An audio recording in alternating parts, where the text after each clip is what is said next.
يا أيها الذين آمنوا صلوا عليه وسلموا تسليما الصلاة والسلام عليك يا سيدي يا رسول الله وعلى آلك وأصحابك يا سيدي يا حبيب الله الصلاة والسلام عليك يا سيدي يا نبي الله وعلى آلك وأصحابك يا سيدي يا خاتم النبيين.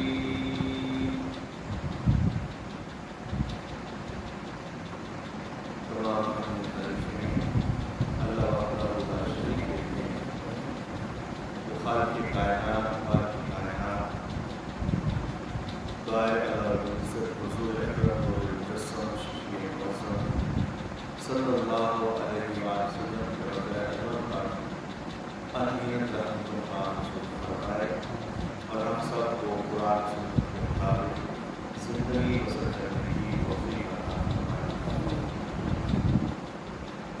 نبی پاک صلی اللہ علیہ وسلم کو رب العالمین نے 4 سال کی حضرت زینب، حضرت رقیہ، حضرت ام کلثوم، حضرت فاطمہ رضی اللہ تعالیٰ عنہم، ان سب کی شان بلند و بالا ہے، ان کا مرتبہ اعلیٰ ہے، اور جو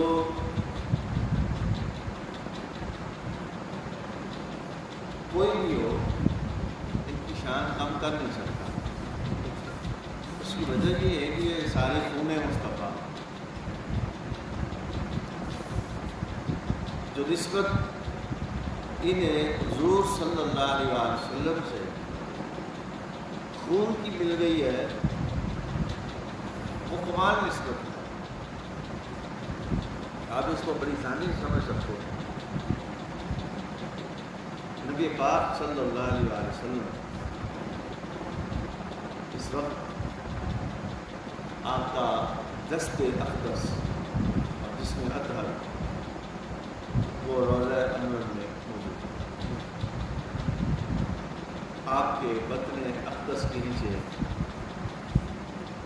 ایک چٹائی ہے، مصلی ہے، اور اس کے نیچے زمین۔ اب وہ جو زمین آپ کے جسم کے ساتھ ٹچ کر رہی اس کی شان سمجھیں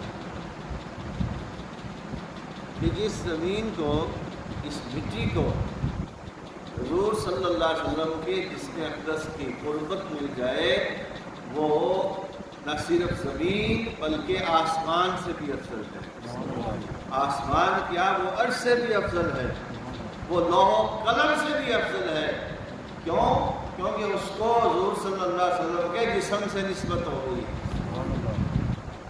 اب معلوم ہوا کہ جس مٹی کو نسبت ہو جائے حضور صلی اللہ علیہ وسلم کے جسم کے ساتھ، وہ بھی واسطے سے، اس کی شان تو یہ ہو کہ وہ عرش سے بھی افضل ہو، اور جو خون رسول ہو پھر اس کی کیا شان ہوگی۔ جو حضور صلی اللہ علیہ وسلم کے جسم کے ٹکڑے ہوں، جو آپ صلی اللہ علیہ وسلم کی اولاد پاک ہوں، پھر ان کا کیا عالم ہوگا اور کیا ان کا شان و مرتبہ ہوگا۔ واپس وفات اس لیے ادب کا مقام ہے، عزت کا مقام ہے کہ ان سب کو مانا جائے، ان کی عزتیں، ان کی رفتیں، ان کی عصمتیں، اس کو برقرار کیا جائے۔ حضور صلی اللہ علیہ وسلم جو شریعت لے کر آئے ہیں وہ بڑی واضح ہے، اس میں کوئی دو رائے نہیں ہے، سیدھی سیدھی ہے، اور بالکل جو فرما دے بس فرما دے۔ حضور صلی اللہ علیہ وسلم کے دو بولے بیٹے تھے، حضرت زید بن حارثہ۔ تو جب حضور صلی اللہ علیہ وسلم کے بولے بیٹے ہو گئے تو زید بن محمد بھی کہنے لگے، تو آیت نازل ہو گئی کیا نازل ہوئی؟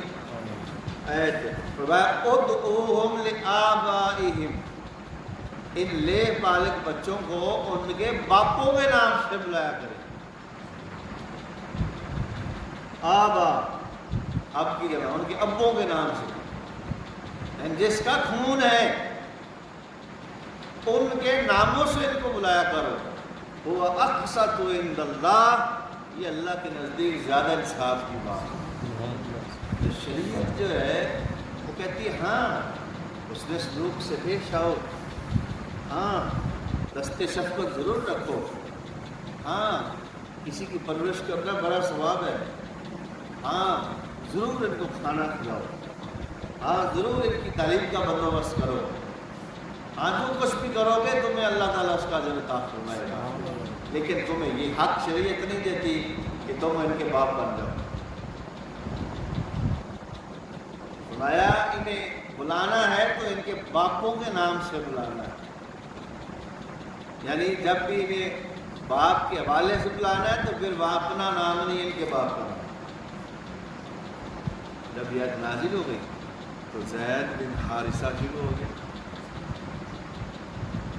زید بن محمد جو کہتے تھے اپنے آپ کو، اور لوگ بھی عزت سے کیا دیتے تھے، تو ضرور کہ منہ بولنے بیٹے تھے.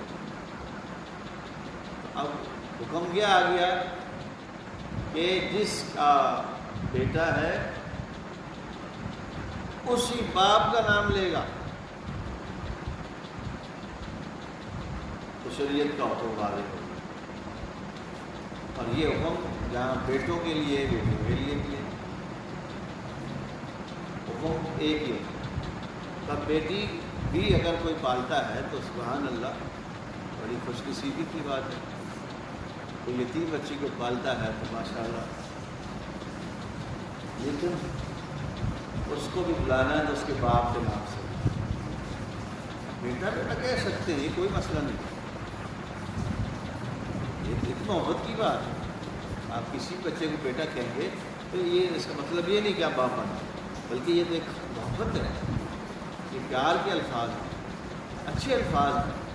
لیکن اس کو جب لکھنے اس کا نام لکھا جائے تو پھر اس کے بعد اسی کے باپ کا نام لکھا.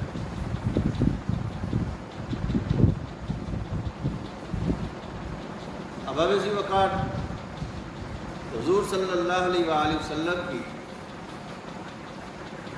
یہ صاحبزادیاں ہیں، چاروں ہیں.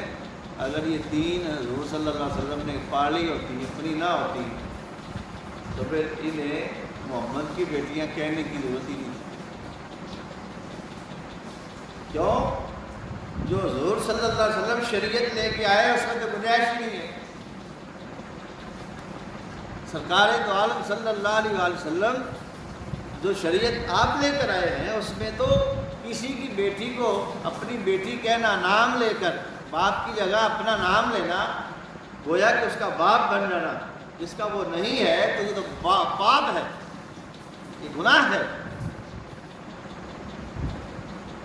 بھلا یہ بتائیں کہ وہ نبی جو گناہوں کو مٹانے آیا کیسی یقین بات. حضور صلی اللہ علیہ وآلہ وسلم کی یہ صاحبزادیاں ہیں، اور بنات کا لفظ جو بتاتا ہے کہ حضور صلی اللہ علیہ وسلم کی یہ صاحبزادیاں ہیں وہ 3 سے زیادہ ہیں. جمع کا لفظ ہے، 3 سے 9 پر اس کا اطلاق ہوتا ہے.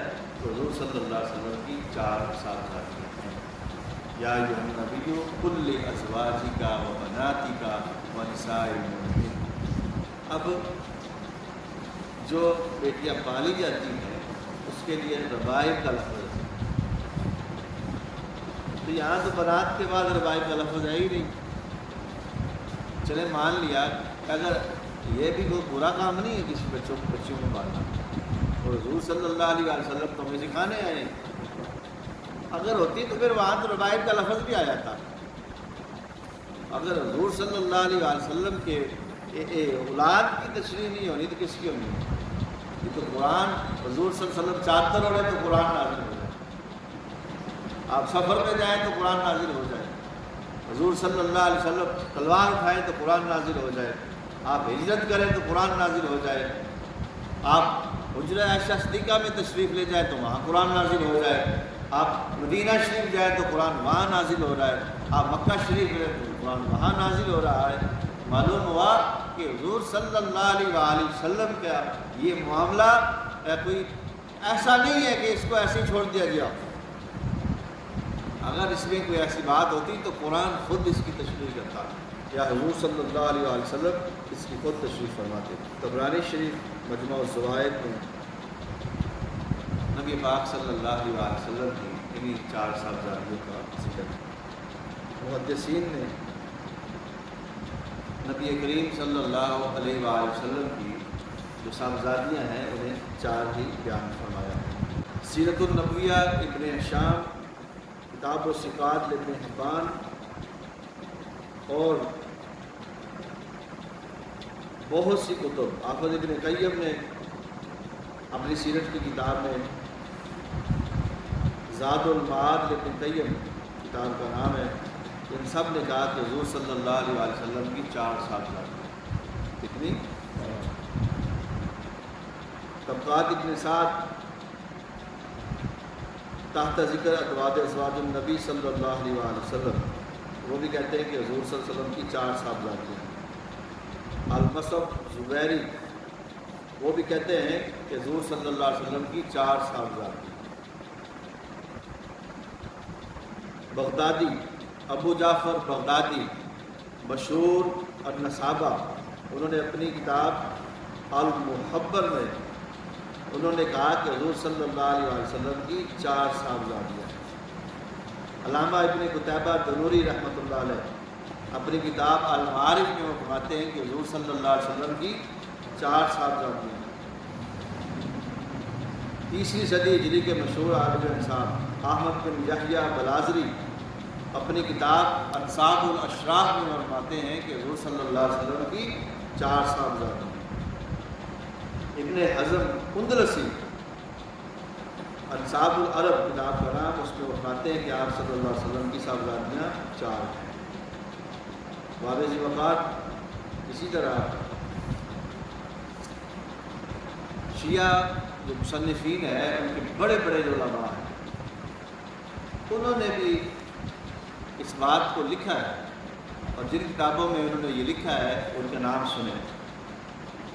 اصول کافی یہ بڑی معتبر کتاب ہے، محمد بن یعقوب کلینی لکھنے والے ہیں، وہ کہتے ہیں کہ حضور صلی اللہ علیہ وسلم کی 4 صاحبزادیاں، رقیہ، زینب، ام کلثوم، وولدہ بعد المبعث طیب والطاہر وفاطمہ۔ تو انہوں نے بھی 4 نام بھی بتائے ہیں، ساتھ لکھے ہیں۔ اصول اربع کے مشہور مصنف شیخ صدوق ابن باغویہ القمی نے کتاب الخصال میں لکھا، اور امام جعفر صادق سے نقل کرتے ہوئے لکھا کہ حضور صلی اللہ علیہ وسلم کی 4 صاحبزادیاں۔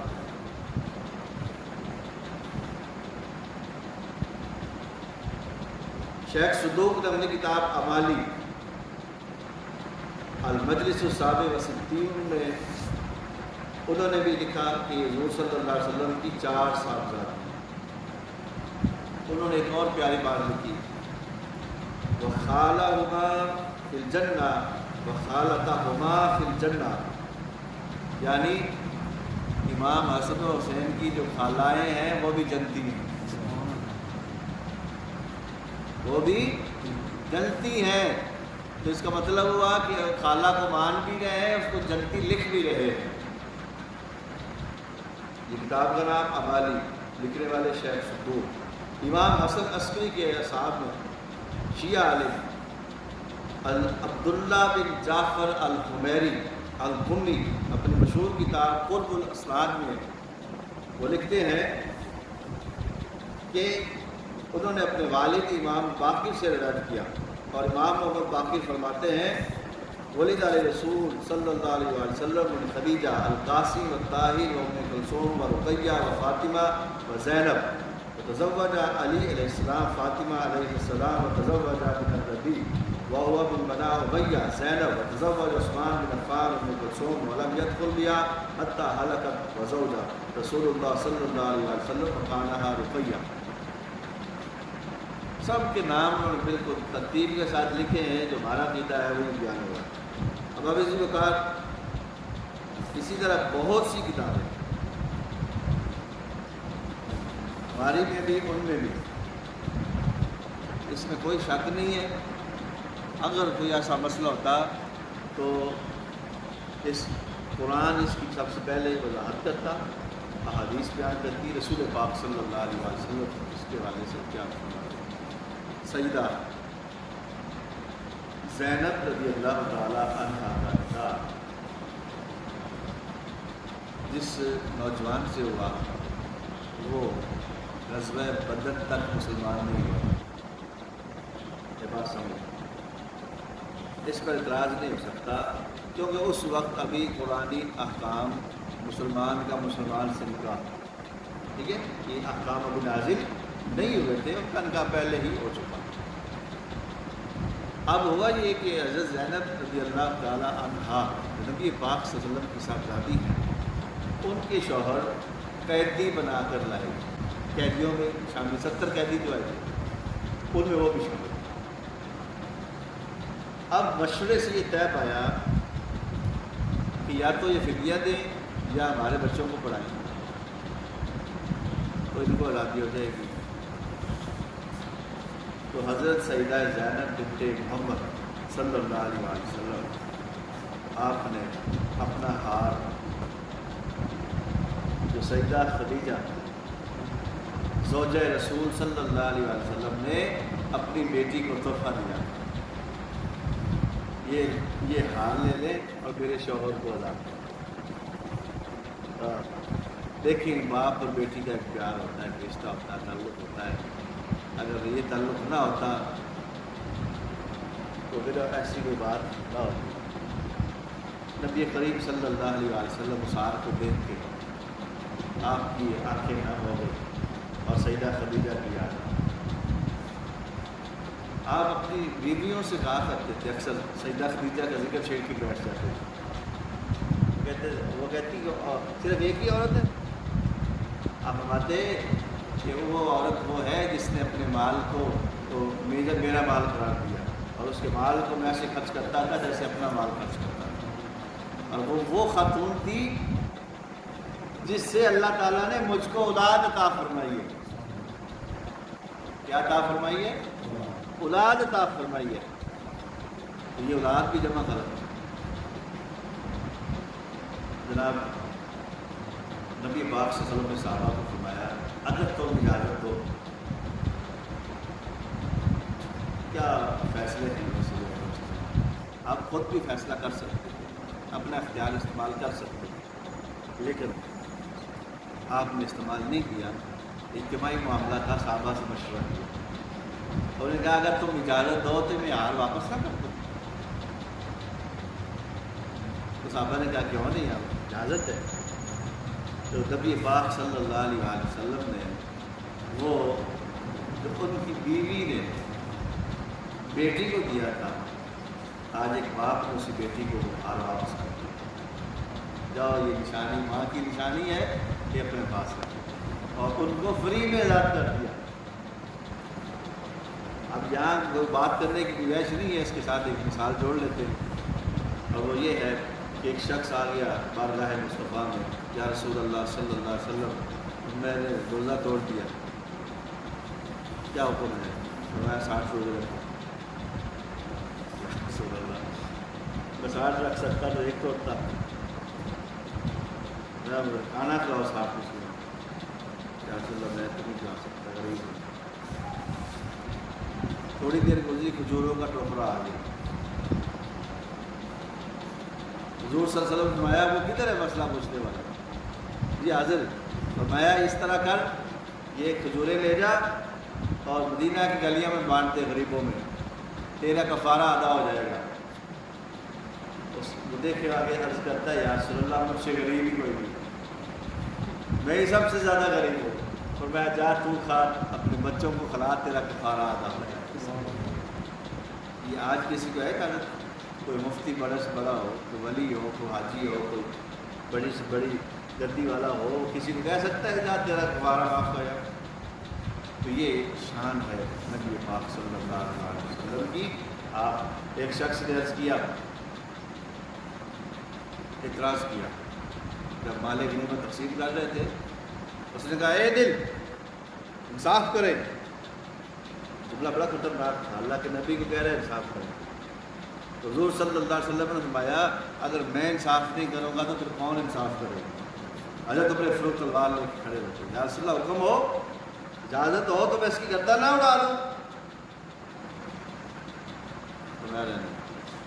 معلوم یہ ہوا کہ نبی پاک صلی اللہ علیہ وسلم کے جو فیصلے ہوتے ہیں وہ خدائی فیصلے ہوتے ہیں، ان کو خدا کی تائید حاصل ہوتی ہے، اور اللہ تعالیٰ مدد فرماتا ہے، نصرت فرماتا ہے، اور جو اللہ تعالیٰ نے اختیارات دے کے بھیجے ہیں وہ حضور صلی اللہ علیہ وسلم استعمال کرتے ہیں، اور اگر ضرورت ہو اختیار نہ ملا تو لے لیتے ہیں اللہ تعالیٰ سے دعا مانگ۔ واپسی کو کار، اور یہ پیار دیکھ کے نا، کیونکہ پہلے مسلمان وہ نہیں تھے، بیٹی مسلمان تھی، تو یہ پیار دیکھا نا حضور صلی اللہ علیہ وسلم کا، تو وہ بھی مسلمان ہے۔ اور دوسری دونوں صاحبزادیاں کا یکے بعد دیکھ رہے ہیں، حضرت سیدنا عثمان غنی رضی اللہ تعالیٰ عنہ سے نکاح ہوا، اور وہ کمال محبت پیار شفقت جو ملا، سبحان اللہ۔ حضور صلی اللہ علیہ وسلم نے ایک مقام پر فرمایا کہ میری جو زینب ہے نا، یہ میری بیٹیوں میں سب سے خیر پر ہے۔ اصل میں یہ پہلے فوت ہو گئی اور سیدہ فاطمہ سب سے چھوٹی تھی۔ اب وہ جو باتیں اس وقت فرمائی گئی ان کی شان میں، تو لوگوں نے اس پہ غلط رائے ایک قائم کر لی کہ صرف فاطمہ کی شان ہے اور کسی کی شان ہی نہیں، ایسی کوئی بات نہیں۔ ہر ایک کا مقام ہے، ہر ایک کا مرتبہ ہے، ہر ایک کی عزت ہے۔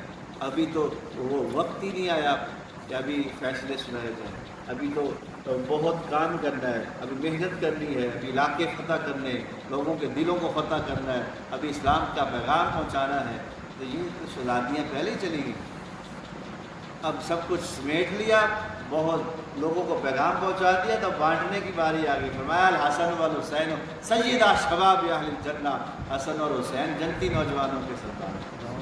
فرمایا الفاطمہ تو سیدۃ نساء اہل الجنہ، فاطمہ جو ہے جنت کی ساری عورتوں کی سردار ہے۔ اگر یہ شہزادیاں ہوتی تو ان کے بارے میں بھی فرمایا جاتا۔ تو خبردار کہ کسی کو ایسی ضرورت نہیں کرنی چاہیے، ان کے بارے میں جو رائے قائم کرے۔ بڑی شان ہے ان کی، بہت بڑی شان ہے۔ یہ معاملات ہیں قدرت کے، اللہ کے نبی کے بعد چیزیں شانیں ہوتی ہیں، ظاہر نہیں ہوتی، ان کا ایک وقت ہوتا ہے ظاہر ہونے کا۔ تو اس حوالے سے کہ ان کی شانیں اتنی ظاہر کیوں نہیں ہوئی، تو یہ کوئی سوال نہیں، اور یہ سوال بنتا ہی نہیں ہے۔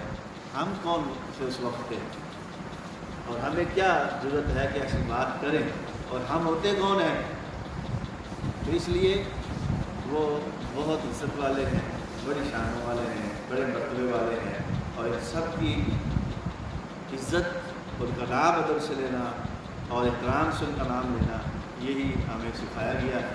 اللہ پاک ہم سب کو عمل توفیق عطا فرمائے۔ امید ہے کہ اس مختصر سی گفتگو سے ایک عام آدمی بھی، اب اس کے سامنے کوئی کہے کہ یہ وہ اتنی عمر تھی تو اتنے بچے کیسے ہو گئے، ایک ہی بیٹی تھی، تو اب میرا خیال ہے جس جو یہ گفتگو سن لے گا وہ اس کو رد کر دے گا، اور وہ کیونکہ اس بات کو اچھی طرح واقف ہو چکا ہے کہ حضور صلی اللہ علیہ وسلم کی 4 صاحبزادیاں ہیں، اور وہ کسی کی بات میں آنے والا نہیں۔